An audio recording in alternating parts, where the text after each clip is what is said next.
வந்து ஒரு அமைச்சரவையில் ஒரு வாய்ப்பு கொடுத்துருக்காங்க சுற்றுலாத்துறை அமைச்சரா. அமைச்சரவையில் ஒரு வாய்ப்பு கொடுத்துருக்காங்க சுற்றுலாத்துறை அமைச்சரா.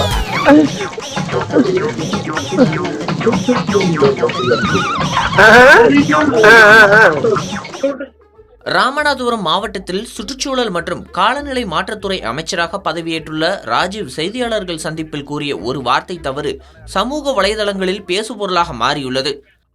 ராமநாதபுரம் மாவட்டத்தில் உள்ள 4 சட்டமன்ற தொகுதிகளில் போட்டியிட்ட வேட்பாளர்களில் திருவாடானை தொகுதியில் வெற்றி பெற்ற ஒரே வேட்பாளர் ராஜீவ் ஆவார். இதையடுத்து தமிழக முதலமைச்சர் ஜோசப் விஜய் தலைமையிலான அமைச்சரவையில் அவருக்கு சுற்றுச்சூழல் மற்றும் காலநிலை மாற்றத்துறை அமைச்சராக பொறுப்பு வழங்கப்பட்டது.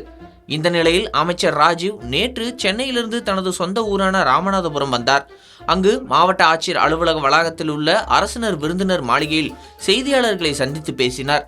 அப்போது தன்னை சுற்றுலாத்துறை அமைச்சராக நியமித்ததற்கு முதலமைச்சருக்கு நன்றி என்று தவறுதலாக கூறினார்.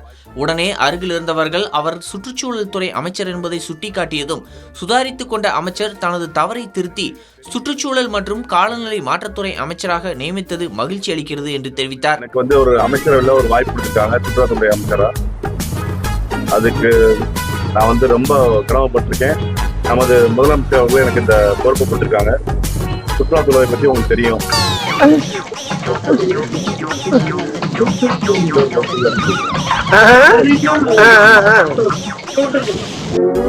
அமைச்சரவையில் ஒரு வாய்ப்பு கொடுத்திருக்காங்க சுற்றுலாத்துறை அமைச்சரா.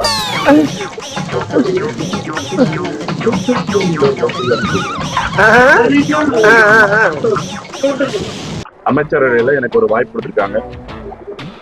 எனக்கு முக்கியமா டாக்டர்னால சுற்றுச்சூழல் அமைச்சர் மற்றும் காலநிலை மாற்றம் இந்த அமைச்சர்ல எனக்கு ஒதுக்கியிருக்காங்க. இந்த சம்பவம் தொடர்பான காணொளி தற்போது சமூக வலைதளங்களில் வேகமாக பரவி பல்வேறு கருத்துக்களை கிளப்பி வருகிறது. அமைச்சரின் இந்த வார்த்தை தவறு இணையத்தில் பரபரப்பாக பேசப்பட்டு வருகிறது. எனக்கு வந்து ஒரு அமைச்சரவையில் ஒரு வாய்ப்பு கொடுத்துருக்காங்க சுற்றுலாத்துறை அமைச்சரா. அதுக்கு நான் வந்து ரொம்ப கடமைப்பட்டிருக்கேன். நமது முதலமைச்சர் அவர்கள் எனக்கு இந்த பொறுப்பு கொடுத்துருக்காங்க. சுற்றுலாத்துறை பற்றி உங்களுக்கு தெரியும்.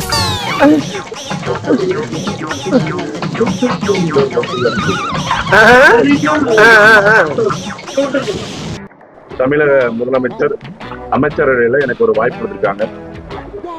எனக்கு முக்கியமா டாக்டர்னால சுற்றுச்சூழல் அமைச்சர் மற்றும் காலநிலை மாற்றம் இந்த அமைச்சர்ல எனக்கு ஒதுக்கியிருக்காங்க.